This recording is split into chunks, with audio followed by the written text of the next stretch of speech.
हमारे सनातन धर्म में ना संस्कारों के बिना काम होता नहीं है। इसलिए बच्चा छोटा सा है तब से ही संस्कार देना स्टार्ट कर दो। छोटा छोटा थोड़ा, जैसे समझे छोटा है वैसे समझाओ, पहले ही संस्कार दो। सबसे पहले बच्चों को क्या सिखाना चाहिए बताओ? पहला पाठ क्या है? पहला पाठ है, हर माता पिता के लिए सुन लो, शिष्टाचार। आपके बच्चों को पहले ये सिखाओ कि कोई भी घर में आए, बड़े लोग दिखें, गुरुजन दिखें, माता दिखे, पिता दिखे, ताऊ जी दिखे, मौसी जी दिखे, बुआ जी दिखे, सबसे पहले उनको प्रणाम करो। क्या करना है? कैसे प्रणाम करना है? आजकल के बच्चे घुटनों को छूते हैं। बुआ जी प्रणाम, बुआ जी प्रणाम, मौसी जी प्रणाम। घुटन, कमर टूट गई क्या आपकी? बुढ़ापा आ गया? क्यों नहीं प्रणाम करना सिखा रहे हैं बच्चों को? यही है, संस्कार आधे आधे होते होते पूरे नष्ट हो जाएंगे। प्रणाम करने से क्या मिलता है? आयुर्विद्या यशो बलम। प्रणाम करने से हमारी आयु, हमारी विद्या, हमारा यश, हमारा बल, चार चीजें बढ़ती हैं। आयुर्विद्या यशो बलम। अभिवादनशीलस्य, अपने से बड़ों का अभिवादन करो। जब आप गुरु जी को प्रणाम करते हैं, आशीर्वाद मिलता है, उस आशीर्वाद से आयु, विद्या, यश, बल। माता को प्रणाम करते हो तो माता क्या आशीर्वाद देती हैं? बेटा खूब लंबी आयु हो तुम्हारी, गंगा यमुना की तरह जियो, आशीर्वाद मिला। खूब फलो फूलो, आशीर्वाद मिला। तो कितने सारे आशीर्वाद फ्री में, यही तो दुआएं, इनमें कोई खर्चा थोड़ी है। लूट लो, लूट लो। ये दास रोज माँ की चरणों की सेवा करता है, इसलिए मुझे पता है चरणों की सेवा करूंगा, माँ आशीर्वाद देंगी। संसार की हर चीज पैसों से मिल सकती है, पर ये तो बिना पैसों के आशीर्वाद मिल रहा है, तो लेने में क्या नुकसान है भैया? आशीर्वाद मिल रहा फ्री में तो क्या नुकसान है? हर चीज तो पैसे से मिलती है, पर आशीर्वाद तो तुम्हारे झुकने से मिल जाता है। तो हमेशा माँ को माथा टेक करके चरणों में माथा रखो। साष्टांग प्रणाम करना चाहिए माता को और पिता को। साष्टांग प्रणाम कैसा होता है? माँ के चरणों में लेट जाओ, पिता के चरणों में लेट जाओ और गुरु के चरणों में लेट जाओ।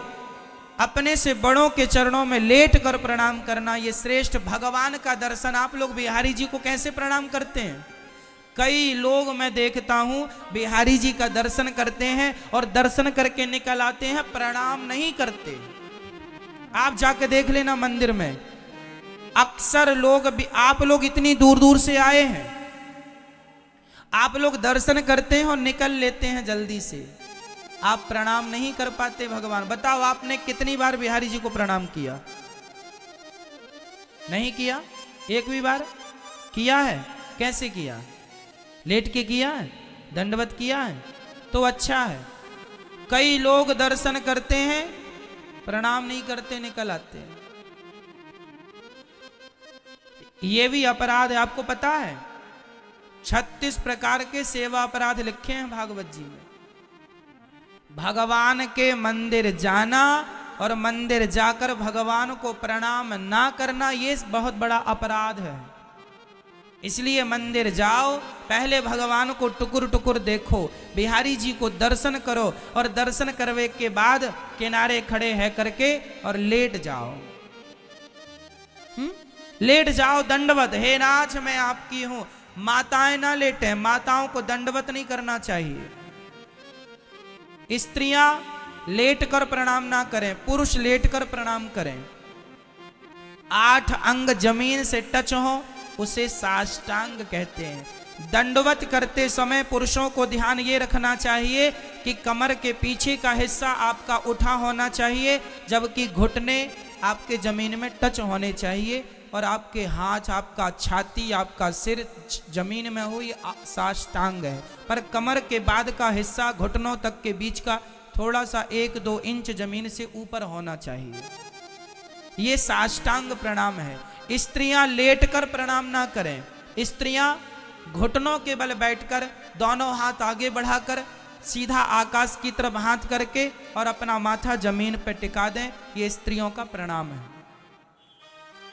ठीक है, स्त्रियों को साष्टांग प्रणाम नहीं करना चाहिए। स्त्रियां लेटकर प्रणाम ना करें। स्त्रियां घुटनों के बल बैठें और वो अपना माथा जमीन पर रख दें और दोनों हाथ आगे की तरफ सीधा कर दें। हे नाथ, मुझे स्वीकार कीजिए। ये स्त्रियों का प्रणाम है। पुरुषों को दंडवत लेटकर यही प्रणाम भगवान को करना है और यही प्रणाम पुरुषों को अपने माता और पिता को, गुरुजनों को ऐसे ही प्रणाम करना चाहिए। और प्रणाम कैसे करना चाहिए? कभी सीधे प्रणाम नहीं करना। सीधे मीन्स बिहारी जी, गुरु जी खड़े हैं और गुरु जी के ठीक सामने आपने सामने से प्रणाम किया, ये अपराध है। ये बिहारी जी है माना कि, और बिहारी जी के ठीक सामने आपने ये लेटकर प्रणाम किया, ये भी अपराध है। फिर कैसे? सामने सीधा नहीं। माता सामने खड़ी है, सीधा प्रणाम नहीं। पिता सामने खड़ा है, गुरु सामने खड़े, सीधा प्रणाम नहीं। तो कहां? जरा सा यूं, साइड से, यूं साइड से, हल्का सा दाएं तरफ से। ठीक है, प्रणाम करना चाहिए। क्यों? क्योंकि भगवान के ठीक सामने सदा हनुमान जी बैठे होते हैं। यदि आपने राम जी को सीधा प्रणाम किया तो फिर आपके पांव किसकी तरफ हो जाएंगे? हनुमान जी की तरफ। तो वो अपराध हो जाएगा भक्त का। इसलिए थोड़ा सा दाएं बाएं होकर प्रणाम करना चाहिए ताकि भगवान को प्रणाम हो। पर भगवान के सामने ना देवी देवताओं का वास होता है, तो हमने भगवान को प्रणाम किया। और माता पिता के सामने किसका वास होता है? बताओ, माता पिता के सामने किसका वास है? भगवान का। जब माता पिता और गुरु, इन तीनों के सामने सदा भगवान होते हैं। यदि माता पिता और गुरु को सामने से प्रणाम किया तो भगवान की तरफ पांव हो जाएंगे। इसलिए दाएं या बाएं होकर हल्के से प्रणाम करना चाहिए। थोड़ा दाएं हो जाओ या थोड़ा बाएं हो जाओ और किनारे से हल्के से प्रणाम करो, सामने से नहीं। समझ रहे हैं मेरी माँ? तो बच्चों को प्रणाम करना सीखना है। पहला पाठ शिष्टाचार का। कैसे प्रणाम करना है? दंडवत। कैसे करना है मैया? बोलो, लेट कर। ठीक है, तो अपने बच्चों को सिखाएंगे ना ये बात? बचपन से सिखाओ, बूढ़े हो जाएंगे तब नहीं सीखेंगे। बच्चे को सिखाओ प्रणाम कैसे करना है बड़ों को, पहला। दूसरा, बच्चों को पहले ये सिखाओ कि उनको बोलना कैसे है। अपने से बड़ों से, अपनी माँ से, अपने पिता से, गुरु से, बुआ से, चाची से, चाचा, कैसे बोलना है। कभी गाली नहीं, कभी उल्टे सीधे शब्द नहीं, सदा आप कह करके बात करनी है। बड़ों का सम्मान करना है। कोई भी बड़ा घर में आए तो पहले हमें खड़े हो जाना चाहिए। हमारे घर में हम बैठे हैं, कभी पिताजी आए हैं काम से बाहर से, तो खड़े होकर, बेटे का धर्म है खड़े होकर पिता का स्वागत करें। लेकिन आजकल बच्चे तो बाप के संग बैठ के शराब पीते हैं। इसलिए आपको ध्यान रखना है संस्कारों का और संस्कार बोलने का। इसके बाद बच्चों को चरित्र का संस्कार दीजिए। काहे का संस्कार? आजकल माँ बाप चरित्र की कोई बात बच्चों से नहीं बोलते, उन्हें शर्म लगती है। आप नहीं बोलेंगे कौन बोलेगा? पाकिस्तान से लोग आएंगे बोलने के लिए, समझाने के लिए। समझाओ, बेटा ऐसे प्रणाम करते हैं, बड़ों से ऐसी बातें करते हैं, अच्छी बातें करते हैं, सदा स्माइल के साथ बात करते हैं। आपके घर कोई मेहमान आए तो मेहमान का स्वागत कैसे किया जाता बताओ? जब कोई मेहमान घर में आए तो उसको भले घर में बड़ी टेंशन चल रही है, पर मेहमान को देखो, घर में बुआ जी अचानक आई, मौसी जी अचानक आई, चाचा जी ताऊ जी अचानक आए, और आपके घर में तभी पति पत्नी का महाभारत हुआ और उसी समय वो आ गए, तो आप क्या करेंगे? जब भी कोई मेहमान आए तो स्माइल के साथ मुस्कुराते ही, अरे बुआ जी आइए आइए आइए, स्वागत है, हंसते स्माइल के साथ बुआ जी का मौसी जी का स्वागत करो, बिठाओ, चरण धो। आपके यहाँ परंपरा है कि नहीं बड़ों के पांव धोने की? हमारे यहाँ परंपरा, हमारे यहाँ कोई भी आता, मौसी जी आती, बुआ जी आती हैं, उनके पहले पांव धोए जाते हैं, हम लोग धोते थे पांव। कोई भी बड़े सदस्य आए, वंदनीय आए, पहले क्या करते हैं? उनके चरण प्रक्षालन करते हैं, चरणों की सेवा करते हैं, और उसके बाद बिठाओ, चाय नाश्ता खिलाओ पिलाओ, अच्छे से बात करो स्माइल के साथ, और जब वो जाएं तो दरवाजे तक उनको छोड़ के आओ। कई लोग ना मेहमानों के सामने ही लड़ने लग जाते हैं, ये भी अपराध है। हमारे वेदों में अतिथि को क्या माना गया है? जोर से, अतिथि देवो भव, ना जाने किस रूप में नारायण मिल जाए, पता नहीं कौन से रूप में भगवान तुम्हारे घर आए और तुमने उन्हीं का स्वागत सम्मान नहीं किया और चले गए। तो इसलिए हर रूप को भगवान का रूप मानो और भगवान जानकर उनकी सेवा करो। ये शिष्टाचार आप सभी के जीवन में हो। अतिथि देवो भव, मातृदेवो भव, पितृदेवो भव, आचार्य देवो भव। माँ भगवान, पिता भगवान, गुरु भगवान, अतिथि भगवान, सबकी सेवा करना, यही गृहस्थों की गृहस्थी है, यही सदगृहस्थ हैं कि आपका अतिथि आपसे प्रसन्न है। जब बुआ जी जाने लगे, मौसी जी जाने लगे, बड़े लोग जाने लगे, तो उनका तिलक करके दान दक्षिणा जो आपसे बन पड़ा दे के विदा करना चाहिए। चलो अब इसके बाद शिष्टाचार के बाद आया चरित्र। बच्चों का चरित्र कैसा हो? मजबूत हो। आज बच्चों को ना चरित्र की शिक्षा माँ बाप नहीं देते, इसलिए बच्चे चरित्रहीन होते जा रहे हैं, चरित्र से गिरते जा रहे हैं। आप नहीं देंगे तो कौन देगा? बच्चों को बताओ, बेटा यदि तुम गलत काम करोगे, किसी लड़की की तरफ देखोगे, किसी लड़के की तरफ देखोगे, तो बेटा समाज हमें क्या कहेगा कि देखो तुम्हारी बेटी ऐसी है, देखो तुम्हारा बेटा ऐसा है। बेटे को ये बातें बताओ, बेटी को, कि बेटा तुम कोई ऐसा गलत काम ना कर लेना जिससे तुम्हारे माता पिता अर्थात हमें सिर झुका के चलना पड़े।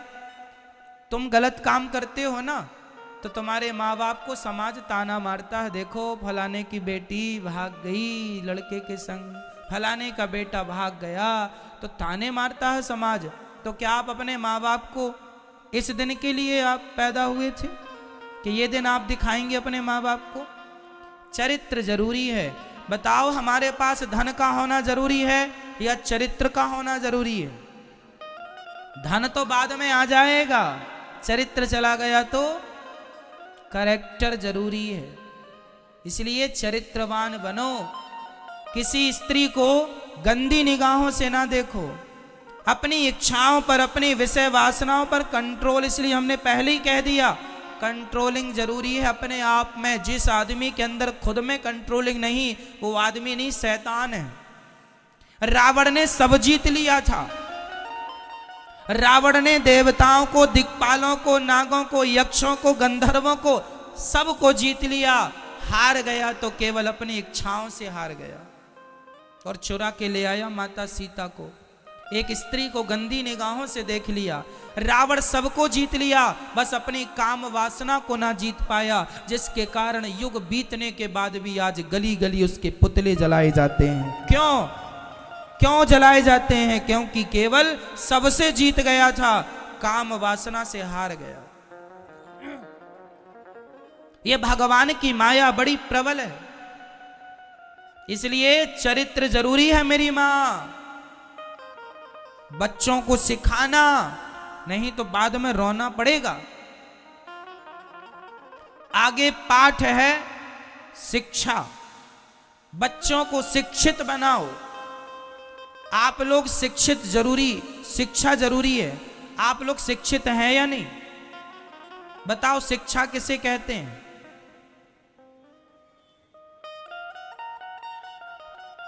एक आदमी एक पढ़ा लिखा बेटा पीएचडी किया, अपने ससुर से कहता है हमें गाड़ी चाहिए, दहेज चाहिए। आप क्या कहेंगे, क्या ये पढ़ा लिखा है? क्या ये शिक्षा है? जो आदमी दहेज मांग रहा है, भिखारियों की तरह गिड़गिड़ा रहा है, भीख मांग रहा है, वो शिक्षित कैसे हो सकता है?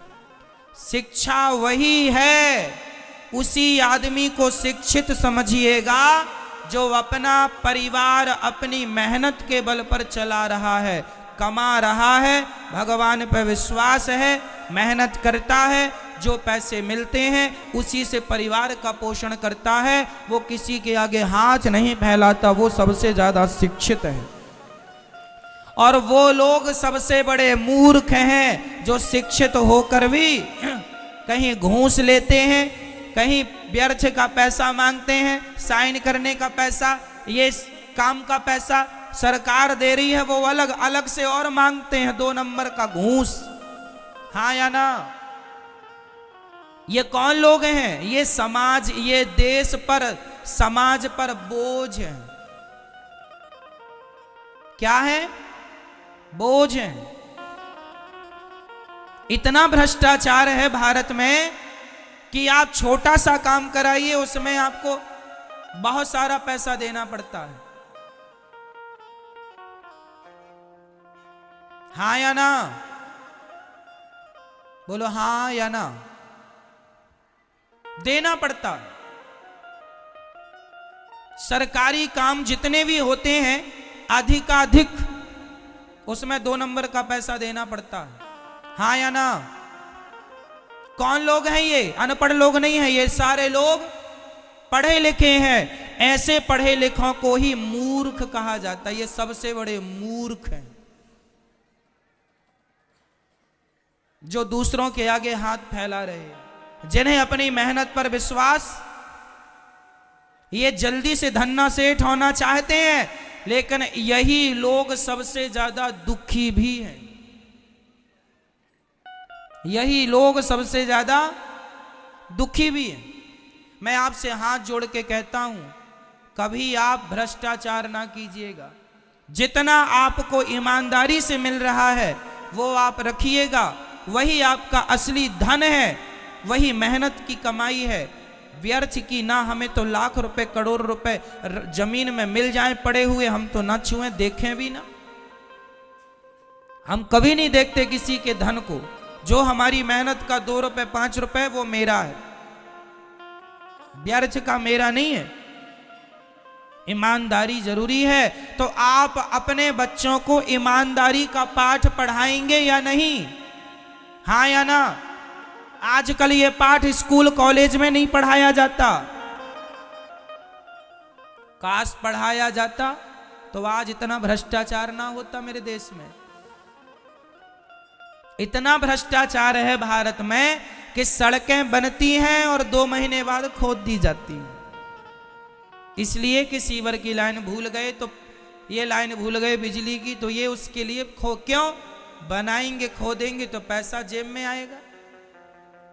उनको थोड़ी फर्क पड़ता है कि पब्लिक लुट रही है या देश बर्बाद हो रहा। होने तो देश बर्बाद, उन्हें तो अपनी जेबों से मतलब है। हाँ या ना? सड़क बनी फिर खोद दी। ऐसा एक भी भारत में ऐसा एक शहर नहीं होगा जिस शहर का ये आलम ना हो। सड़क बनाते हैं, खोद देते हैं। हाँ या ना? जोर से बोलो। आपने सवाल क्यों नहीं किया कि भाई जब खोदना ही था तो बनाया क्यों? बनाने में करोड़ों काहे खर्च कर दिए? कहां से आता है ये करोड़ों? वही समाज की गरीबी को दूर करने में। अरे जो पैसा सड़क बनाने और सड़क खोद कर फिर बनाने में खर्च होता है, उसी पैसे से अच्छे हॉस्पिटल बनाए जाएं, उन्हीं पैसों से अच्छी यूनिवर्सिटी बनाई जाए और शिक्षा को फ्री किया जाए ताकि भारत पढ़ सके। आज भारत में सबसे ज्यादा अशिक्षा है। आज किसी को पढ़ना हो तो उसके पास पैसा नहीं है तो वो नहीं पढ़ पाता। क्यों जी? रिक्शा वाला रिक्शा चलाकर अपने बेटे को अच्छी यूनिवर्सिटी में कैसे पढ़ाएगा? उसका तो बैलेंस नहीं है। अमेरिका जापान सक्सेस क्यों हो गए, सफल क्यों हो गए? क्योंकि वहां अमेरिका के राष्ट्रपति का बेटा और वहां के टैक्सी के ड्राइवर का बेटा एक साथ एक ही स्कूल में पढ़ते हैं, इसलिए वो देश सफल हो गए, क्योंकि वहां शिक्षा में अंतर नहीं है। और मेरा देश इसलिए अभी पीछे है क्योंकि हमारे यहाँ की शिक्षा में ही भेदभाव है। जिनके पास पैसे हैं वो पढ़ेंगे, जिनके पास पैसा नहीं है वो नहीं पढ़ेंगे। शिक्षा फ्री होनी चाहिए, पूरी, एक देश एक शिक्षा होनी चाहिए। हाँ या ना? हाँ या ना? एक देश एक शिक्षा, और कोई भी पढ़े, जितना पढ़े सरकार पढ़ाए, टैक्स और लेना है और लो, पर भारतवासियों को शिक्षित बनाने की जरूरत है। शिक्षित नहीं होंगे तो फिर रास्ते चलते तुम्हारे गले की चैन उतरती रहेगी, तुम्हारा बटुआ कटता रहेगा, बहन बेटियों की लाज लुटती रहेगी। शिक्षित होना जरूरी है। शिक्षा का स्तर नीचे है। बच्चों को समझाओ, बेटा पढ़ाई में ध्यान दो, पढ़ेगा इंडिया तो बढ़ेगा इंडिया, पढ़ेगा नहीं बढ़ेगा नहीं। आप अपने बच्चों को ऐसे संस्कार दीजिएगा, इतना राष्ट्र प्रेम भरिए उनके अंदर, इतना देश प्रेम भरिए कि जब वो बड़े बड़े पदों पर जाएं तो उनको कहकर भेजना, बेटा 2 रोटी कम कमाना पर अपने देश के लिए काम करना और ईमानदारी से काम करना। देश मेरा है इसलिए काम करना। मुझे धन्ना सेठ नहीं बनना कि मैं देश को बेच के करोड़पति हो जाऊं। लोगों का दर्द मेरा दर्द है, लोगों की पीड़ा मेरी पीड़ा है। ईमानदारी से कर लो। भगवान को मुंह दिखाओगे तो दिखा ना पाओगे यदि उल्टे काम करोगे तो। जाना सबको वही है।